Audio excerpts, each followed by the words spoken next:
साथियों, राजस्थान में जब से कांग्रेस आई है, इसने एक और पहचान बनाई है। भ्रष्टाचार, अपराध और तुष्टीकरण। हालत यह है कि जब भ्रष्टाचार की रैंकिंग होती है तो राजस्थान उसमें नंबर 1 आता है, नंबर 1 आता है। जो राजस्थान अपनी शांति और सौहार्द के लिए जाना जाता था, वहां आज आए दिन सांप्रदायिक तनाव की घटनाएं हो रही हैं। पूरी कांग्रेस सरकार तुष्टीकरण में लगी हुई है। यहां सिस्टम इतना बेखौफ हो गया है कि पेपर लीक की एक अलग इंडस्ट्री खुल गई है।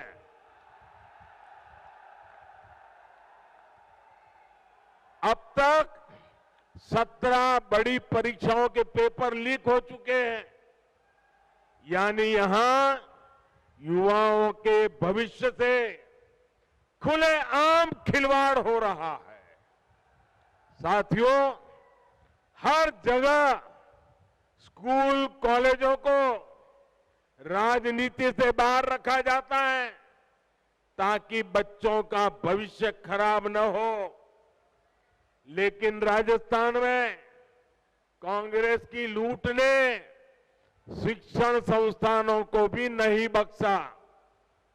यहां के शिक्षक मुख्यमंत्री के सामने आकर कह रहे हैं कि तबादले के लिए खुली घूस चल रही है, लेकिन कहीं कोई सुनवाई नहीं हो रही।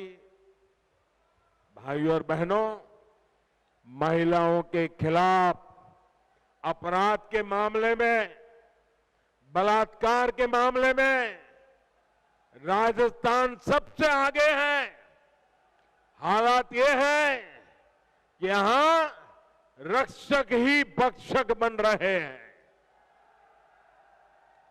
और दुर्भाग्य ये कि बलात्कार और हत्या के आरोपियों को बचाने में पूरी सरकार जुटी हुई नजर आती है।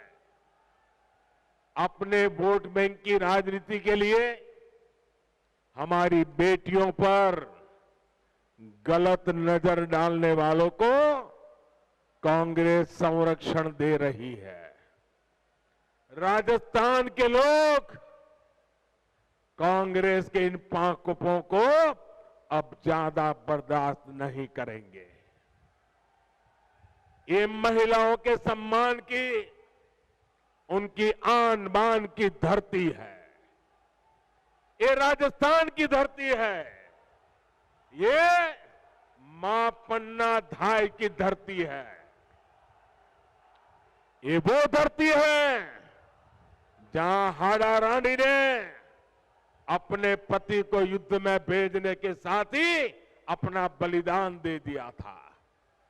आत्मसम्मान और धर्म की रक्षा राजस्थान की रगों में है।